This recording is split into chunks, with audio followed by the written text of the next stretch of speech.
Everyone talks about the power of data-driven instruction, but what does that actually look like? Look no further than iExcel, the ultimate online learning and teaching platform for K to 12. iExcel gives you meaningful insights that drive real progress, and research can prove it. Studies in nearly all 50 states across the US show that schools that use iExcel outperform other schools on state tests. Educators who use iExcel love that they can easily see how their schools are performing in real time to make better instructional decisions. And iExcel doesn't stop at just data. iExcel also brings an entire ecosystem of resources for your teachers with a complete curriculum, personalized learning plans, and so much more. It's no wonder that iExcel is used in 95 of the top 100 school districts. Ready to join them? Visit iexcel.com/PM to get started. You're listening to Monday Matters, a Principal Matters podcast production. Hi, friends. This is Will Parker back with my co-host, Dr. Jen Schwanke.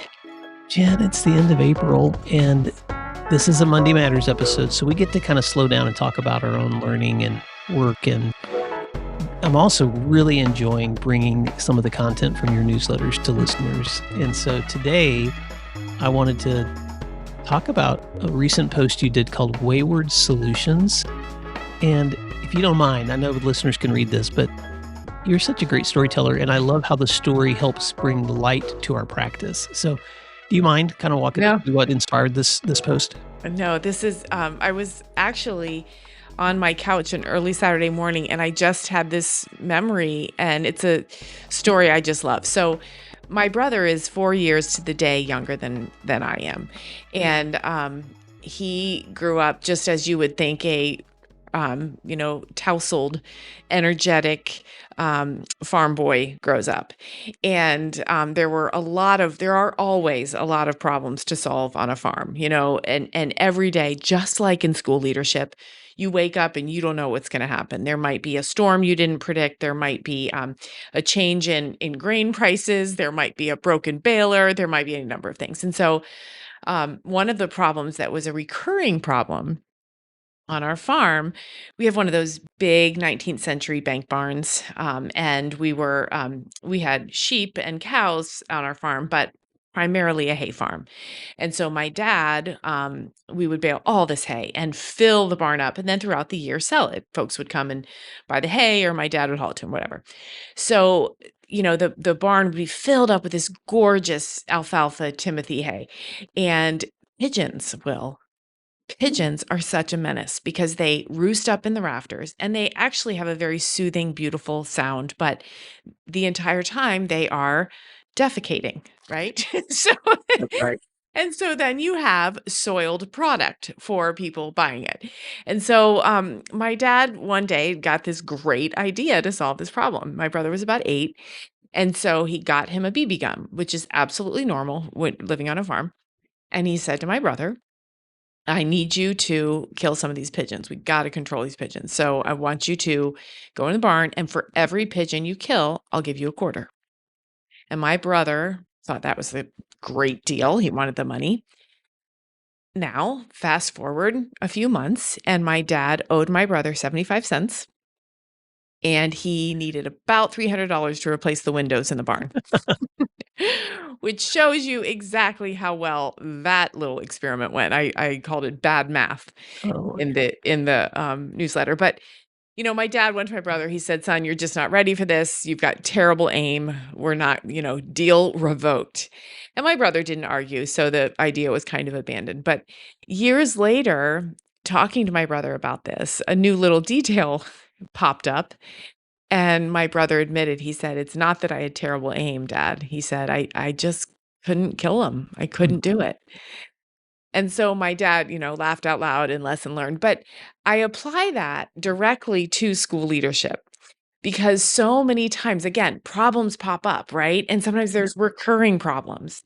And one that seems so reasonable and so simple and so effective, we put the plan in place, and then we realize we've created other problems, or we didn't recognize the fragility of what was behind the problem. In this case, glass literally was behind it. So that's the funny story there about the pigeons. Well, it's such a great introduction to the lessons that you're trying to get across in this post gen, because I think every listener out there can relate to a really great epiphany. Oh, I've got this awesome idea. Maybe I've just come back from a conference and I heard something else that someone else is doing, or I just read it in a book or heard it on Principal Matters, podcast. And so you might step in with a quick fix or an idea, but it's only sometimes later when we can reflect back on why it didn't work, or maybe why it did work. And so you break this down into a couple of categories. There are windows is the first one. Talk about Yeah. that. Yeah. So this is a reference to the fragility of some of the other systems that you might have Mhm. in place in your school. So sometimes we put solutions into place and we don't think about things like teacher morale, or we don't think about the trust we might be putting in jeopardy from students.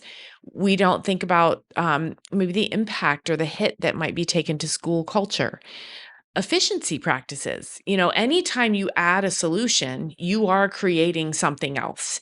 And so Yeah. you might be creating a solution that really diminishes things that already are going well. And so you have to think my metaphor here is the windows behind the problem.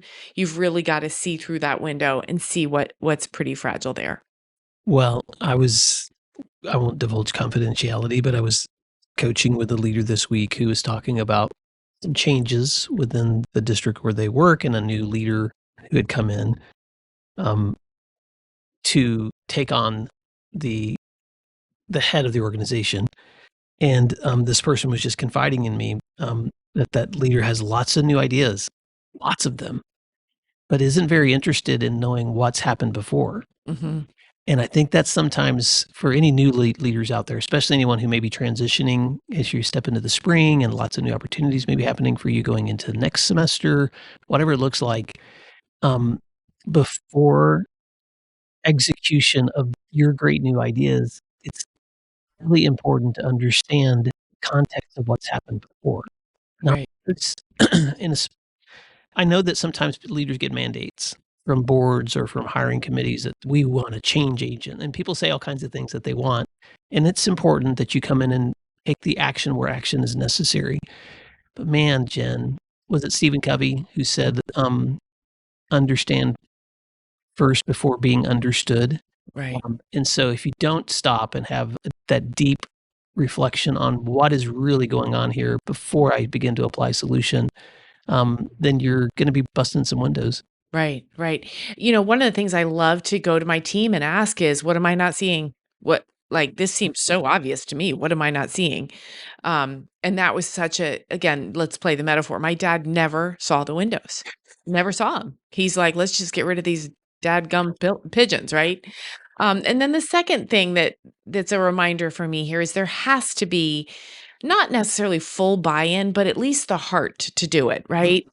My brother's like, "I couldn't kill them. I couldn't kill the birds," and he's still that way, which we'll talk about in a minute, but, you have to ask yourself, is this thing I'm implementing, this idea, this solution, do we believe in it? Do I believe in it? And what happens if my team, my teachers, my school, my parents, whatever, don't buy the why, right? What do we do if the heart is not in it? Oh, Jen, I think we could do a whole episode on that. Because I mean, let's be really clear. I'll be really vulnerable. Some of the hardest things I think I had to manage as a leader were really good ideas that research supported, that the district supported, that our money we were investing was pouring into so we could make some changes. But then seeing the roadblock happen when all of the people that were investing in bringing it to teachers couldn't translate the belief. They Mhm. could translate the practice. Like, this is the practice of what we need to do. But there was a gap between that practice and belief. And I remember in particular, I'm just going to be direct, PLCs. I Mhm. remember when we were trying to implement some really strategic remediation practices, I kept saying to our leaders, to my own fellow leaders, guys, we got to go to the conferences. We got to go through the training. We got to sit and get this like PD directly. When are we going to take our teachers? Mhm. Because they're getting it from us and it's not translating the same way. And it was actually the year after I left Jen, the principal who took my position was my former AP. And I reached out to her. I actually came up to do a visit, and I was asking how things were going. And she just smiled at me. She goes, "Oh, guess what? We got to do this summer." And I was like, "What?" She goes, "We got to take a whole group of teachers to PLC training." And one of my teachers walked straight up to me and said, and I'm just going to call his name out because he's a great author and provider of PD, but she said, one of my teachers walked straight up to me and said, "If you had just introduced me to Mike Mattos 3 years ago, I would have bought into this like immediately," because she got to sit in the room with somebody who could help her adapt the belief. And so I'm just saying that out loud, Jim, because who's ever listening to this can apply that however works for you.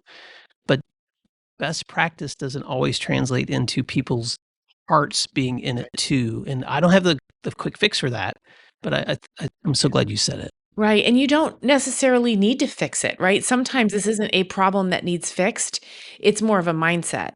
And to know what you would do if your team says, "No, I don't get it, I don't wanna buy into that, I don't wanna do it, I don't have the time, it's dumb," whatever. What is your response? Do you double down on the, solution you have set your mind on? Or do you say, "Okay, let's talk more about that." And then, the essential question really is your solution more expensive, literally or figuratively, than the problem? And so, in this case, just to wrap up the metaphor with the pigeons, Yeah. my father having to throw away 20 bales of hay a year was not great, but it sure was cheaper than $300 in windows every year, right? And so that is in fact what my dad did. He replaced the windows, he let the pigeons be, he made peace with the soiled hay, it was all fine, and he let my brother be the kind of person my brother is. And as I mentioned earlier, my brother lives in an area hunting is huge. Like it's one of those places they cancel school on the first day of deer hunting season, and my brother just still can't. He's just not the guy. And Will, I think you and I have talked about this. You're the guy who'd rather read in a deer stand and that's fine. It's fine if you're the other kind of person, but my brother's like, if they can't see it coming, I can't do it. So you Oh, have to just think. You have to think. what a great lesson. And yes, I am that guy that when I was growing up, my brothers and I, we hunted, but as I got older, they'd find me sitting up there reading a book Right. or writing poetry because I was just like, Right. I was, Right. My brother said he used to get the, pigeon in the crosshairs, and then he'd aim just a little bit higher, and the pigeons would all flap and make their "What?" And they'd flutter around, and then they'd land, and so, well, my kids have a running joke that my mother also was very sympathetic to animals, and of course, she grew up on a farm her whole life, so she, the realities of farm life, whether it's butchering chickens or whatever it is, but she would. The running joke was that if you had a bad day hunting, it's because mom's prayers were answered because she was actively praying you wouldn't get something, and so that's now that now that grandkids are all hunting and my mom has passed, they'll make running jokes with each other. That grandma. certain people in the family they don't tell, so they're not praying That's great. against their hunts. Well, listen, Principal Matters listeners, I know it's that time of the year where you are wrapping up so many responsibilities with staffing and master schedules and budgets and you already got one foot firmly planted in next year and one firmly planted in finishing this one. And so as you think about solutions for next year, I just want to repeat Jen's lessons really quickly, which is there are windows and there has to be heart.